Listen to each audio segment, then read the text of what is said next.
En carruatge d'època estirat per dos cavalls blancs, així va arribar l'home dels nassos al municipi el 31 de desembre, darrer dia de l'any. Aquest personatge, caracteritzat amb tants nassos com dies li queden a l'any, va passejar-se pels carrers dels pobles de Vandellòs i l'Hospitalet de l'Infant sota l'atenta mirada dels infants que observaven ben encuriosits aquesta figura. L'home dels nassos va arrencar un recorregut per Vandellòs des de l'auditori del poble a partir de 2:15 del matí, tot saludant els nens i nenes que estaven pels carrers i també pels balcons de les cases.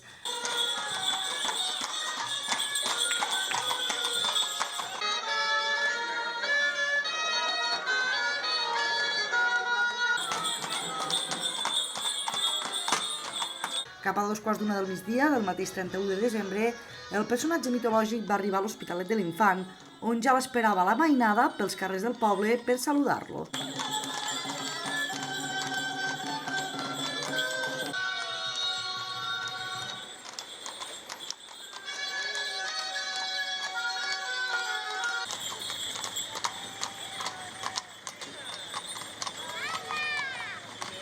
Així lluïa el dia de Cap d'Any l'home dels nassos, en aquest any excepcional, en carruatge i molt ben acompanyat pel caliu dels infants del municipi.